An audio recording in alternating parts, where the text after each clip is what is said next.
The stars themselves seemed to dim when the Bracks warships moved through space. Their massive vessels looked like giant black insects with glowing red engines. For 200 years, they had spread across the galaxy, taking one solar system after another. Grand Commander Vex stood on the bridge of the Harvester, the largest ship in the Bracks fleet. He was taller than most Bracks, with a hard, shiny exoskeleton that had turned dark gray with age. 6 red eyes were set in his elongated head, and his mandibles clicked together when he was deep in thought. "Report," he ordered, his voice deep and raspy. Officer Mech approached with a bow. "The Talon system has fallen, Grand Commander. Their defense fleet was destroyed in under 2 hours. Our ground forces have secured all major cities on their home planet." Vex nodded slowly. "Casualties?" "Minimal, sir.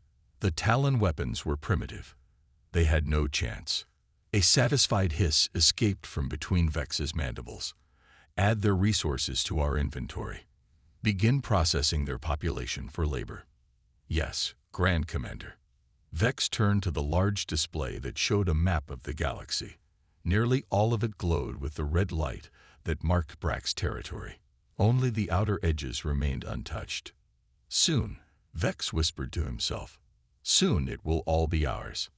On the other side of the galaxy, on a small blue planet called Earth, humans went about their daily lives. They had explored their own solar system and established colonies on Mars and several moons of Jupiter and Saturn. Their technology was advanced enough for limited travel between nearby stars, but they had never encountered intelligent alien life. Captain James Drake stood in the observation deck of the Moon Base Alpha, looking down at Earth. He was a tall man with short brown hair and a serious face that rarely smiled. At 42, he had spent most of his life in space, rising through the ranks of Earth's defense fleet. "Beautiful, isn't it?" said a voice behind him. Drake turned to see Admiral Wilson walking toward him. The older man had been Drake's mentor for many years. "It is," Drake agreed, "and soon I'll be leaving it again." Wilson nodded. "The Defiance is almost ready. Are you excited to take command?" Drake allowed himself a small smile. "It's the most advanced ship we've ever built. Who wouldn't be excited?" The two men gazed out at the distant blue sphere of Earth. "The Defiance is more than just a new ship," Wilson said quietly. "It's our insurance policy." Drake looked at him sharply. "Against what?" Wilson's face was grim. "We've been detecting strange signals from the Centauri sector. Something's out there, Drake. Something big. Alien life.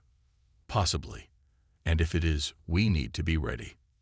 3 weeks later, Drake stood in the docking bay of the Jupiter station, looking up at his new command. The Defiance was unlike any ship he had ever seen.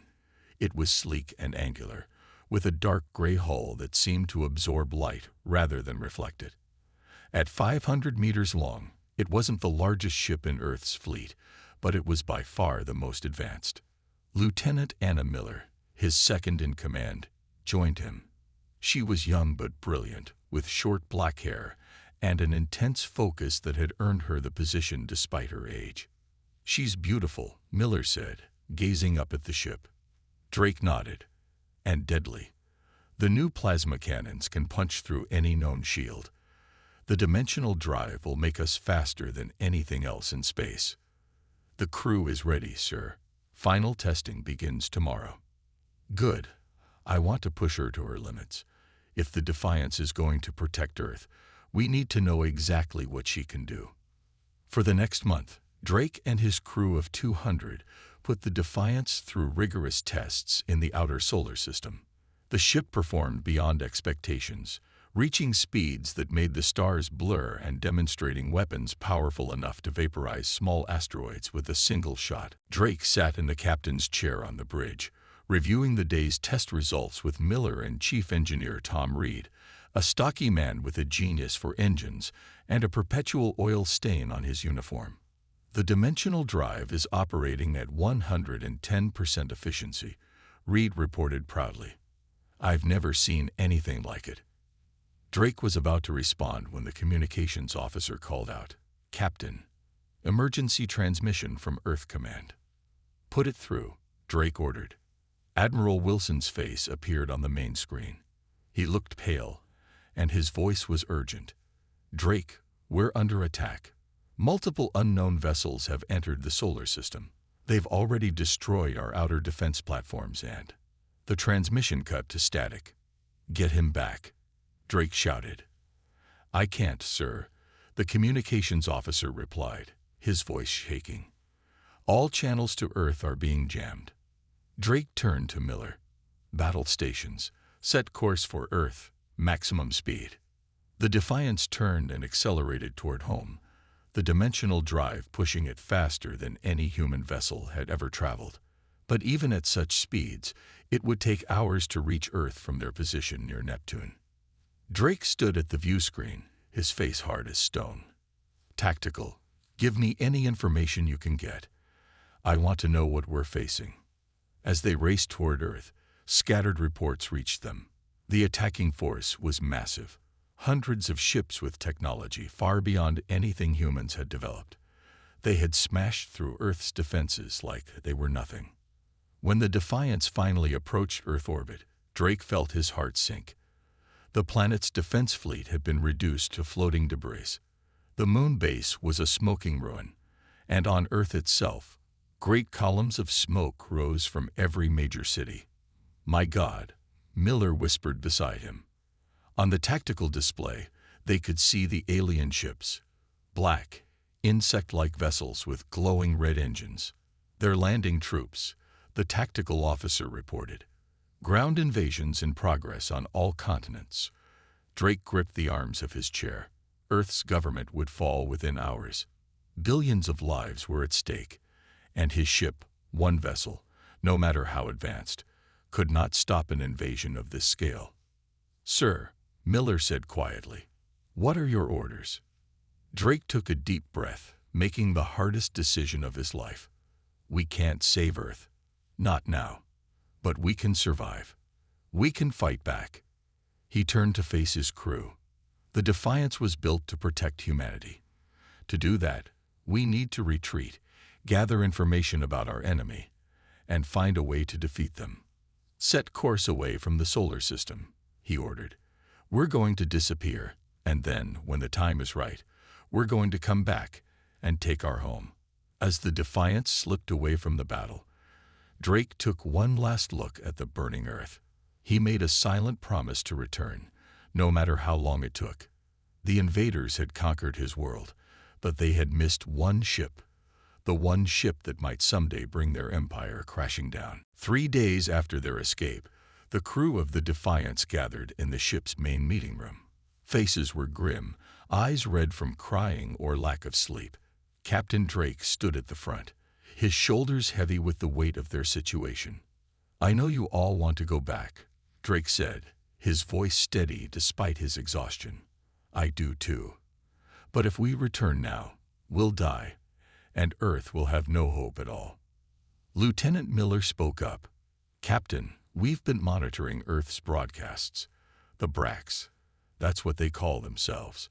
They've taken control of all major cities. Resistance forces are forming, but she couldn't finish.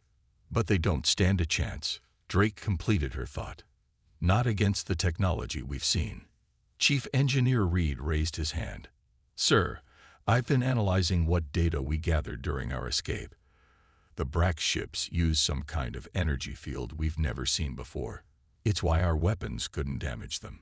And that's exactly why we can't go back yet, Drake said.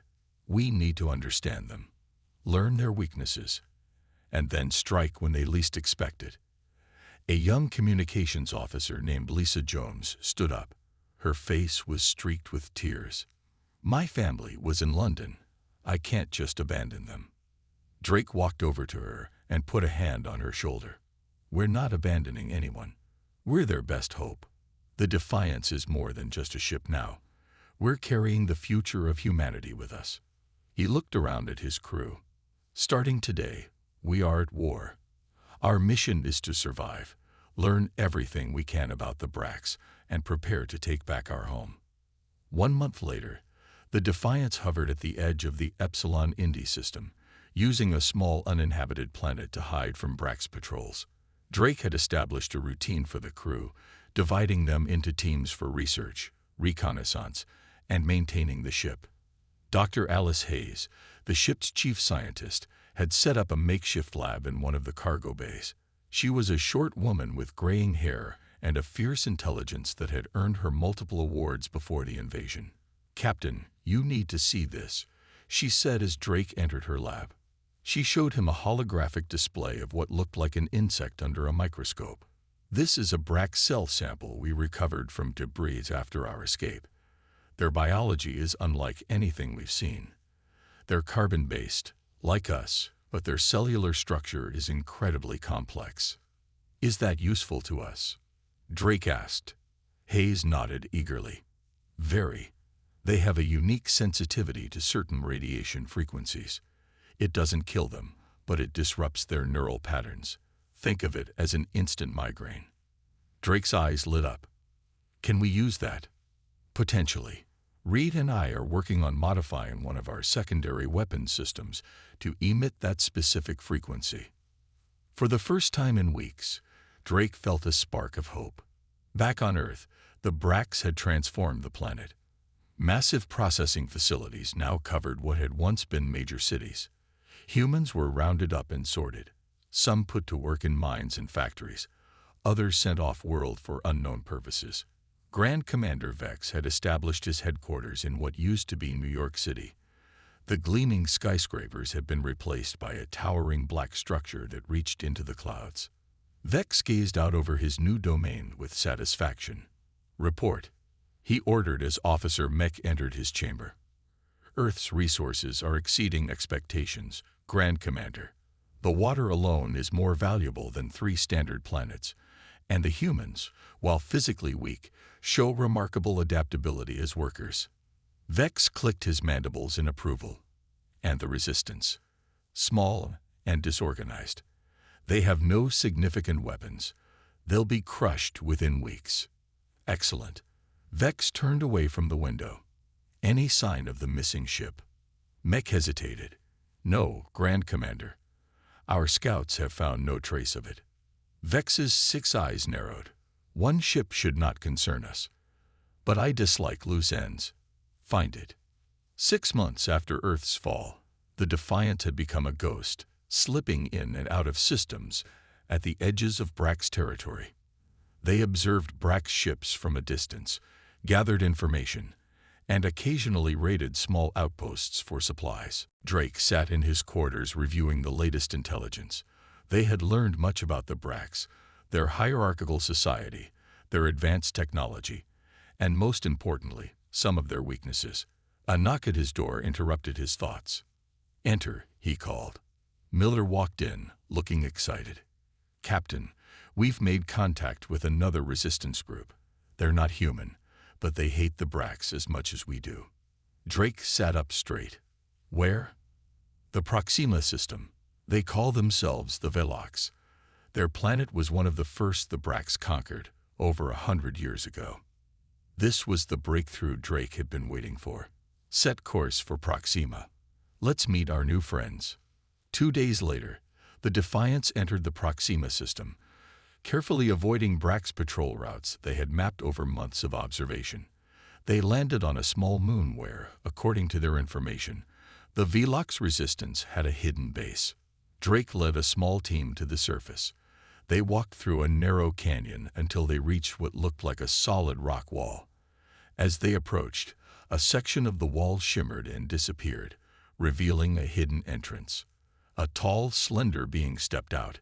It had blue-gray skin, large almond-shaped eyes, and 4 arms. It raised 2 of its hands in what appeared to be a greeting. "I am Trell, leader of the Free Velox," it said in a surprisingly melodic voice. "You are the humans who escaped the Bracks." Drake nodded. "I'm Captain James Drake of the Earth ship Defiance. We've been fighting the Bracks for 6 months now." Trell's large eyes blinked slowly. 6 months. We have been fighting for a century. Come inside, Captain Drake. We have much to share." Inside the moon base, Drake discovered a sophisticated operation. The Velox had been gathering intelligence on the Bracks for generations. They had maps of Bracks' territory, details on their fleet movements, and even some understanding of their technology. The Bracks are not invincible, Trell explained as they studied a holographic map of the galaxy. They have conquered much, but their empire has grown too large. They stretch themselves thin to maintain control. Drake leaned forward, studying the map. Do you know why they do it? Why conquer so much? Trell's 4 arms moved in a complex gesture that might have been the equivalent of a shrug. They consume resources, technology, knowledge. They take it all. But we believe there is more to it. Something drives them to expand without end. Drake thought of Earth, transformed into a resource extraction hub. Whatever their reason, they need to be stopped. And I think the Defiance might be the key. He explained their ship's advanced technology and the modifications they had made based on what they had learned about Bracks biology. Trell's eyes widened. This could change everything. The Bracks have never faced a serious threat since they began their expansion. A single ship, striking where they least expected. Trell paused, then continued with new intensity. Perhaps the time has come to do more than just survive. For the first time since Earth fell, Drake allowed himself to think beyond mere resistance. Yes, he said, determination hardening his voice. The time has come to fight back. 3 years passed. The Defiance was no longer just a warship. It had become a symbol of hope for a growing network of resistance fighters across dozens of systems. Captain Drake had aged during this time, lines deepening on his face, gray streaking his once brown hair. But his eyes burned with the same determination. The ship itself had changed too. Its sleek hull was now covered with patches of different metals, giving it a patchwork appearance. Chief Engineer Reed had integrated alien technology from 6 different species, making the Defiance unlike any vessel in the galaxy. Status report, Drake said as he entered the bridge, which was now staffed by a mix of humans and aliens. Lieutenant Miller, now his trusted second-in-command, turned from her station. The raid on the Bracks supply depot was successful. We got the fuel cells and the data crystals. Casualties? None. In and out clean, just as planned. Drake nodded, relief washing over him. Each mission was a risk. Every crew member was irreplaceable. Trell, who had become the ship's intelligence officer, approached with a data pad. The information from the crystals confirms our suspicions, Captain. The Bracks are building something massive in the Ta City system. Drake studied the information. A new weapon. We think so, but we need more data. Set course for the edge of Ta City, Drake ordered. We need to see this for ourselves. The hidden years had not been easy. At first, the crew of the Defiance had been united by shock and grief. But as months stretched into years, tensions grew. Some wanted to focus on rescuing human survivors from Earth. Others argued that defeating the Bracks should be their only goal. Dr. Hayes had been the first to reach a breaking point. Drake found her in her lab late one night, tears streaming down her face as she stared at pictures of her family. I'm a scientist, she had told him, her voice breaking. Not a soldier. I never wanted this war. None of us did, Drake had replied gently. But we're all that's left. Over time, they had learned to live with their pain, channeling it into purpose. Each small victory against the Bracks gave them strength to continue. Now, as the Defiance approached Ta City, Drake called his top officers to the meeting room. Reed, Miller, Hayes, Trell, and Jones, the core team that had been with him from the beginning. We've been fighting the guerrilla war for 3 years, Drake said, looking at each of them. Hit-and-run tactics, gathering allies, building our strength. But we need to do more. He activated a holographic display showing Earth. Recent images showed that the Bracks had transformed it even further, covering nearly half the surface with their structures. Whatever they're doing on Earth, it's accelerating, Drake continued. And now this new project in Ta City. We need to understand what they're planning. Reed cleared his throat. Captain, I think it's time to test our new weapon. All eyes turned to the engineer.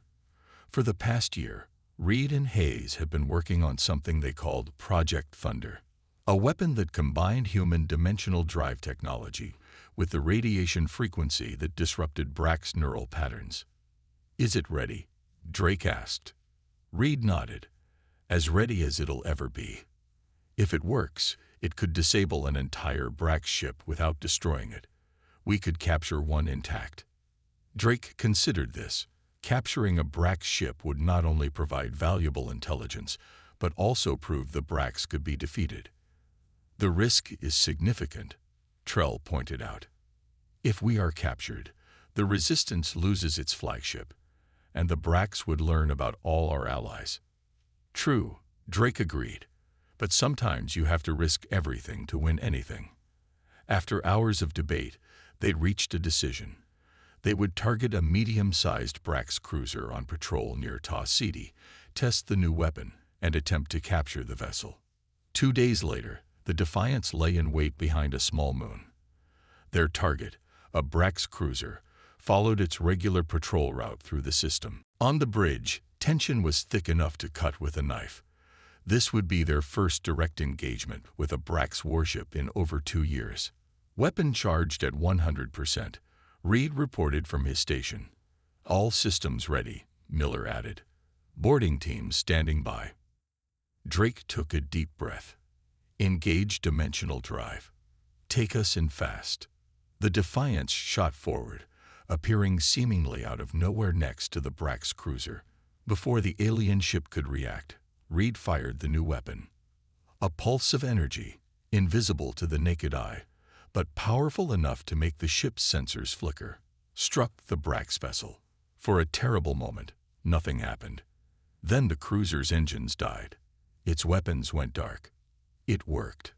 Reed shouted, disbelief and joy in his voice. Boarding teams, go, Drake ordered. Miller led the assault team, docking with the disabled Bracks ship and cutting through its hull. The team moved efficiently through the alien corridors, encountering confused and disoriented Bracks who couldn't put up an effective resistance. Within an hour, they had control of the ship. For the first time, humans had captured a fully intact Bracks vessel. Back on the Defiance, Drake examined their prize through the view screen. Begin full analysis. I want to know every secret this ship holds. Hayes was already scanning the Bracks computer systems.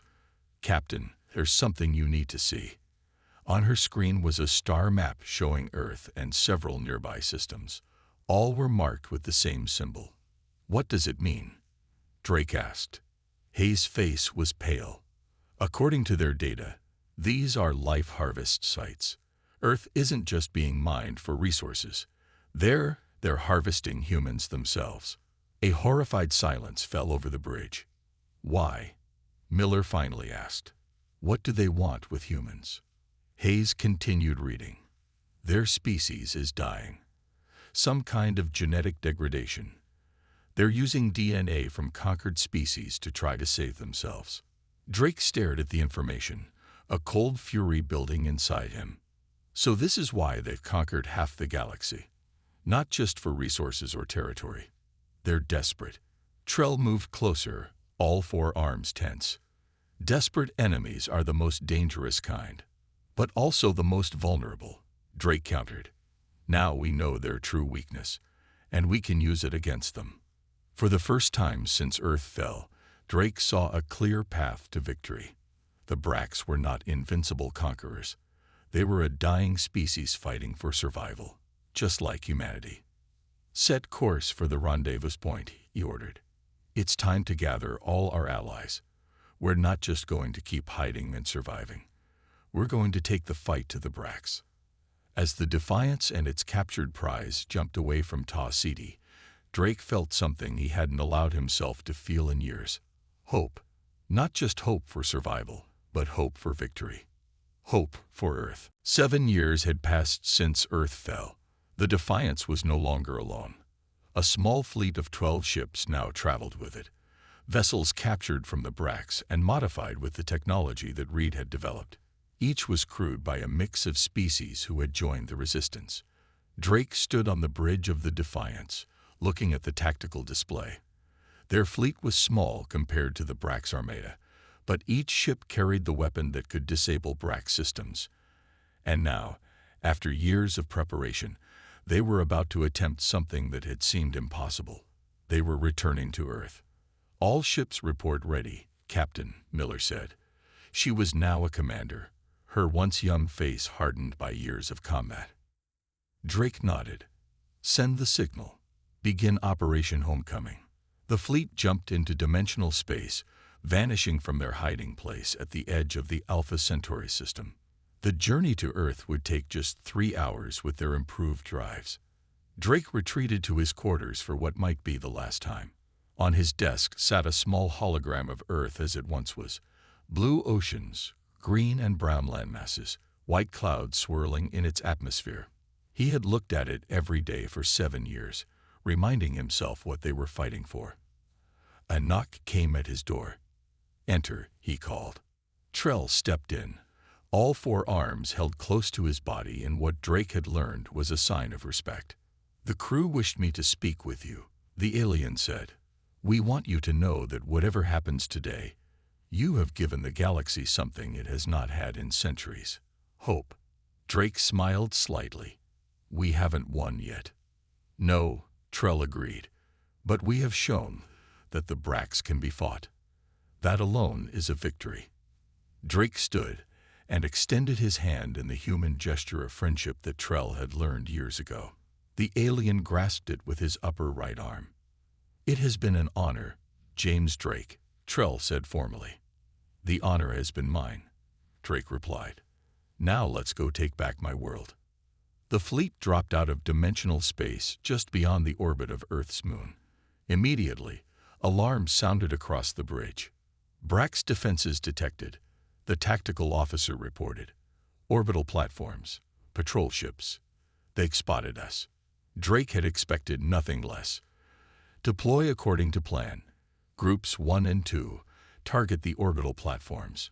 Group 3, engage the patrol ships. The Defiance will punch through to Earth orbit." The battle began. The resistance ships moved with perfect coordination, targeting the Brack's defenses with their special weapons. One by one, the Brack's ships went dark, drifting powerless in space. But the Bracks had numbers on their side. For every ship the resistance disabled, 3 more moved to attack. And not all of the resistance weapons worked perfectly. Some Bracks vessels seemed to have developed partial immunity to their effects. "They've adapted," Reed said, his voice tight with worry.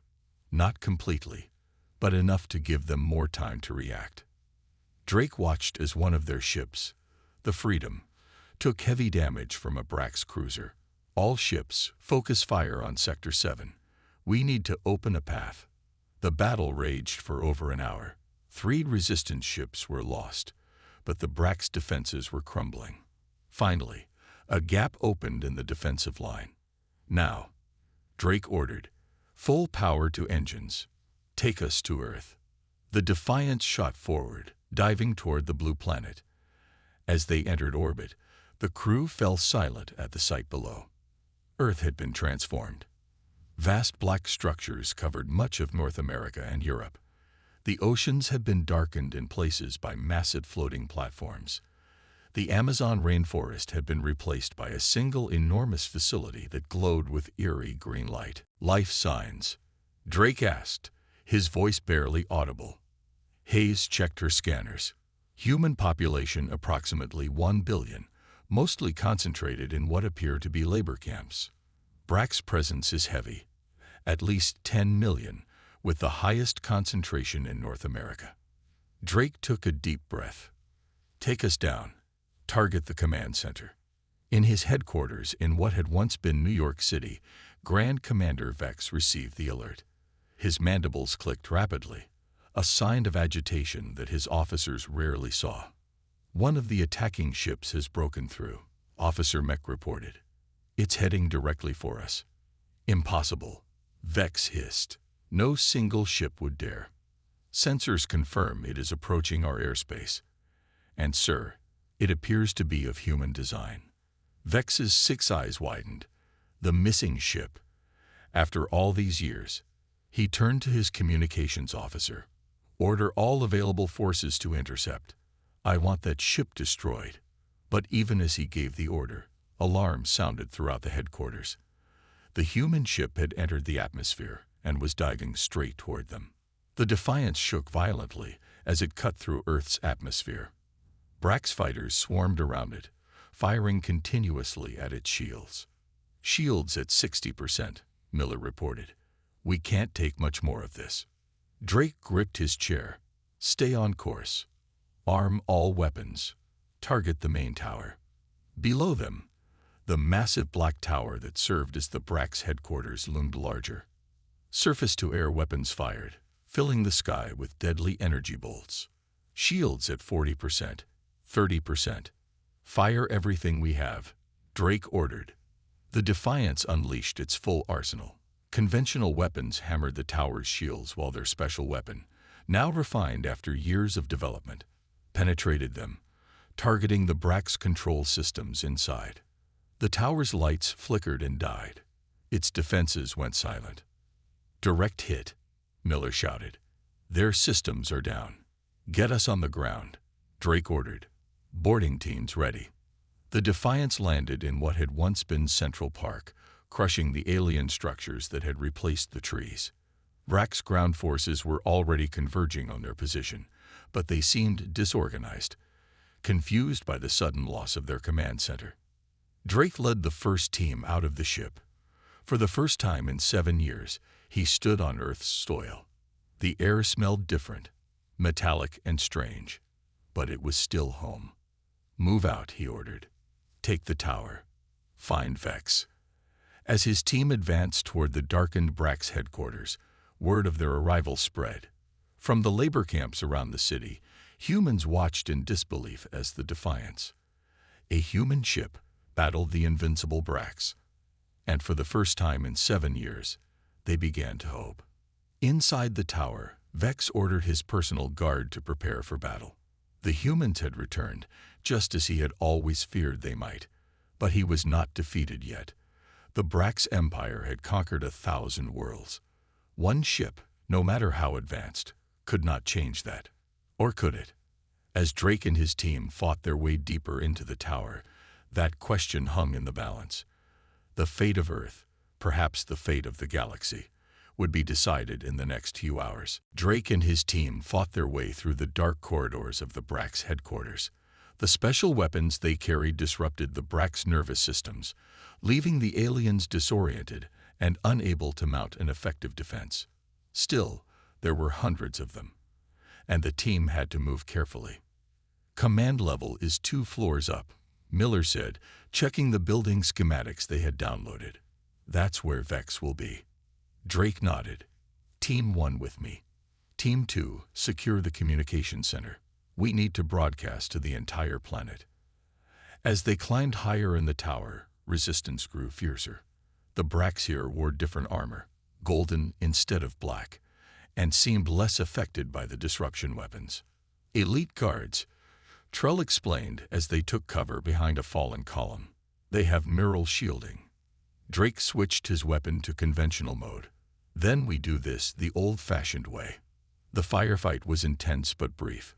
Drake's team had years of combat experience, while the Bracks had grown complacent after easy victories. Soon they reached the massive doors that led to the command center. Breaching charges, Drake ordered. Reed placed the explosives carefully, then nodded to Drake. Ready. Fire in the hole. The explosion shook the entire floor. As the smoke cleared, Drake led the way into the command center, a vast chamber filled with strange technology and dominated by a raised platform at its center. There stood Grand Commander Vex. The Bracks leader was taller than the others, his exoskeleton darker and more powerful looking. He held a staff that crackled with energy, and his 6 red eyes fixed on Drake with cold intelligence. So, Vex said, his voice a deep, rattling sound, the last human warship returns at last. Drake raised his weapon. It's over, Vex. Your control systems are down. Your fleet is in disarray. Surrender now. Vex made a sound that might have been laughter. Surrender. The Bracks do not surrender. We have conquered 1,000 worlds. We will rebuild from this setback. Not this time, Drake replied. We know why you're doing this, why you've taken so many worlds. Your species is dying. Vex's mandibles clicked rapidly. You know nothing, human. We know everything. We captured one of your ships, accessed your databases. You're harvesting DNA from other species, trying to save yourselves from extinction. That's why you need Earth, why you need humans. For a moment, Vex was silent. Then he lowered his staff slightly. Yes, for centuries, our population has been declining. Our children are born weak, if they are born at all. But the human genome, it is compatible with ours in ways no other species has been. You are our salvation. Drake took a step forward. At the cost of our freedom, our world. A necessary sacrifice, Vex said dismissively. One species must die so another can live. Or, Drake countered, we could help each other, your scientists and ours, working together instead of as conqueror and conquered. Vex's laughter filled the chamber. Cooperation. Weakness. The Bracks take what we need. And look where that's gotten you, Drake said. Your empire is falling apart. Even now, the news is spreading across the galaxy. The Resistance fleet has broken through your defenses. The invincible Bracks have been defeated. Vex roared in anger, raising his staff. I will kill you myself. He lunged forward with surprising speed. Drake fired, but Vex deflected the shots with his staff. In seconds, the Bracks commander was upon him, swinging the energy weapon in a deadly arc.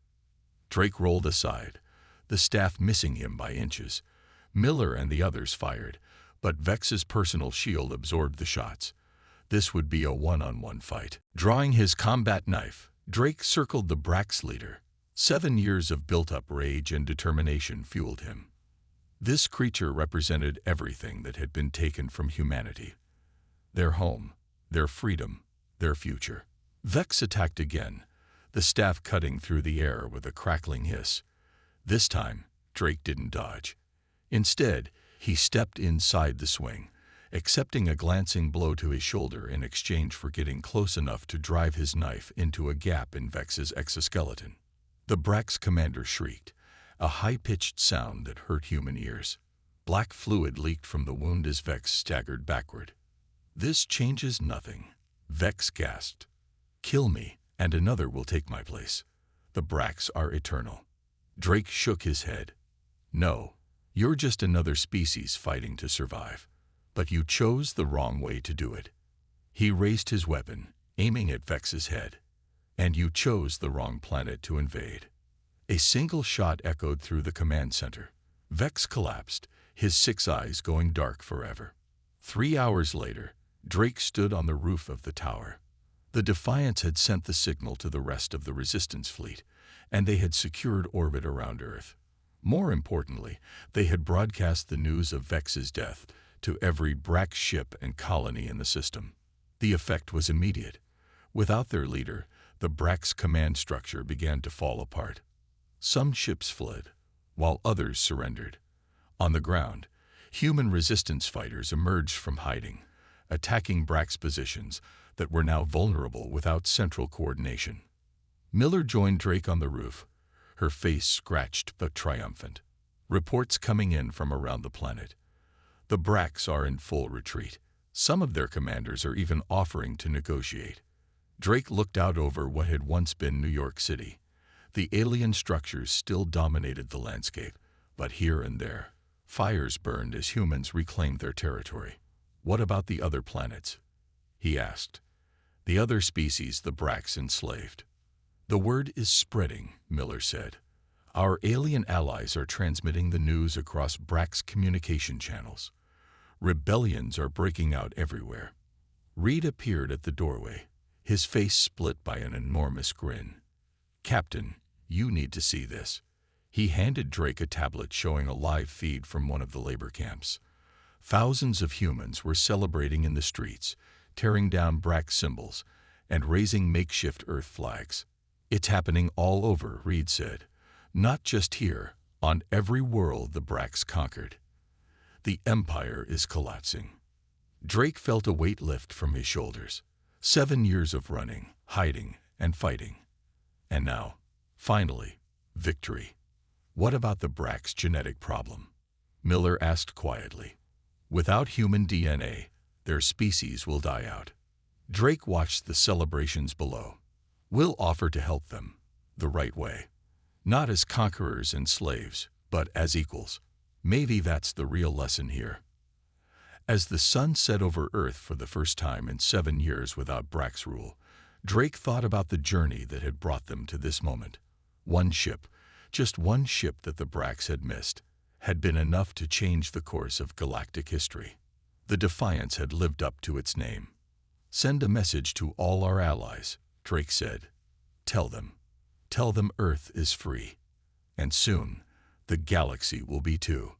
Below them, the celebration continued to spread, a wave of hope and freedom that would eventually reach every corner of the stars.